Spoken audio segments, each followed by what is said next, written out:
What's up guys, thank you for tuning in to ICE TV. My name is Philip Price, and one of the most anticipated games of a generation is almost upon us. CD Projekt Red's crowning achievement is set to release on December 10th, allowing us to step into the shoes of V, a mercenary outlaw going after a one-of-a-kind implant that is the key to immortality. Just like with any other RPG worth its salt, customization is going to be huge, and one of the biggest choices you have to make right at the start of the game is your background, better known as your life path. In this video, we're going to go over everything we currently know about the 3 different life paths available in Cyberpunk 2077. If you guys find this video or any of my videos helpful, please make sure to like and subscribe. Doing so helps this channel to grow. In Cyberpunk 2077, you can choose one of 3 different life paths: Corporal Rat, Street Kid, or Nomad. Your life path will determine if certain conversation options, romance options, and side quests are available. But what about the gameplay? How is gameplay affected by each life path? What we know so far is that depending on your life path, your introduction to the game will be extremely different. If you have not been going completely media blackout on Cyberpunk 2077, then by now, you know who Jackie Wells is. Well, as it turns out, depending on your life path, your introduction to the Spanish-speaking solo will vary. If you chose the Corporal life path, Jackie will be a childhood friend, someone V has known since before his journey up Arasaka's corporate ladder. From what we've seen, he's not too keen on your decision to work for the Arasaka Corporation. Today, they got you to zero somebody. Tomorrow, they'll get somebody else to zero you. As Street Kid, V first meets Jackie when pulling a job to steal a Corpo vehicle, trying to square a debt for the local bartender in exchange for clearing V's bar tab. Just when V's about to get away with the sweet Corporal ride, Jackie tries to carjack V when the cops show up and bust them both. In the previews we've seen, V never chooses the gun it conversation option, and I'm dying to know what happens if V chooses this option. Anywho, when the cops bust Jackie and V, the corporal that owns the car they were trying to steal shows up and basically tells the cops to kill V and Jackie. We're not really sure what happens after that, but obviously V and Jackie survive the ordeal, and it seems like they start working together afterwards. As Nomad, Jackie was part of V's Nomad family that fell apart for whatever reason, and he agrees to help V smuggle some contraband into Night City when things go wrong. What happens after that to tie them together? Well, we'll just have to wait and see what happened. What's the deal with these borderlies flipping us the finger as they fucking please? With no consequences. He took a risk. He assumed we didn't have a clan backing us, and he was right. So what now? We've crossed the border. Now you pay me, and we go our separate ways.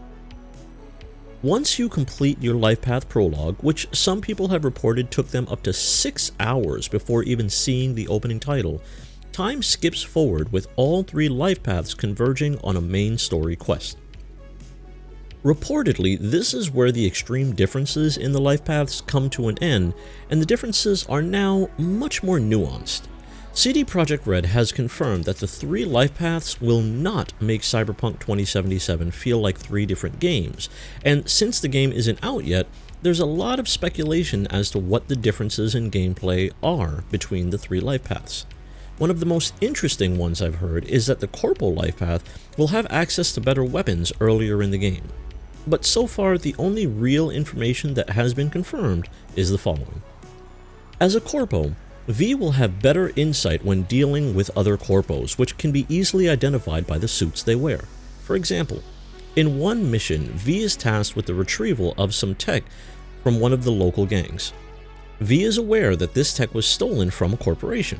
This mission has an optional objective where you can contact Meredith Stout about the deal, and she simply asks you to pay the gang for the tech using a specific cred chip she gives V.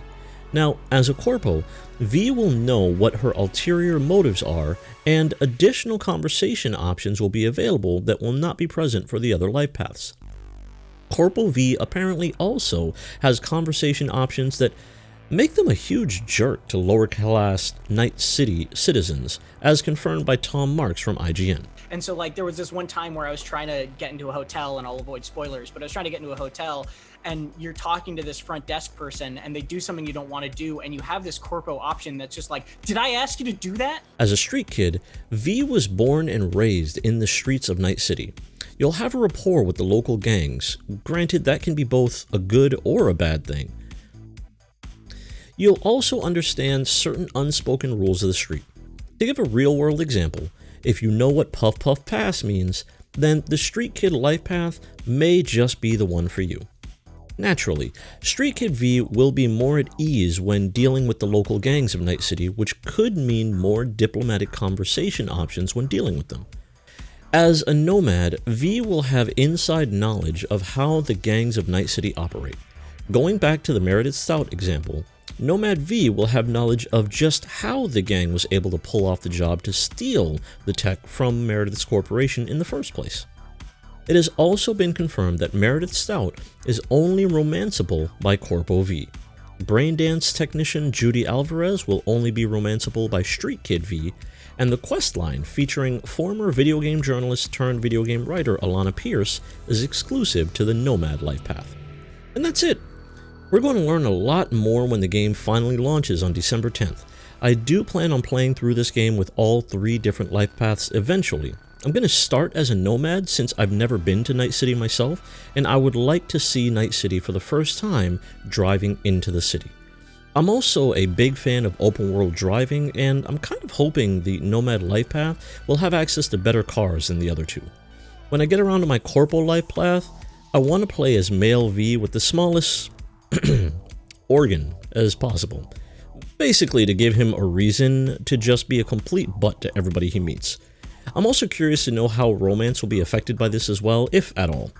If you guys have any questions or would like us to cover anything specific about Cyberpunk, be sure to let us know in the comments below. And until next time, stay safe, stay blessed, and stay tuned to ICE TV.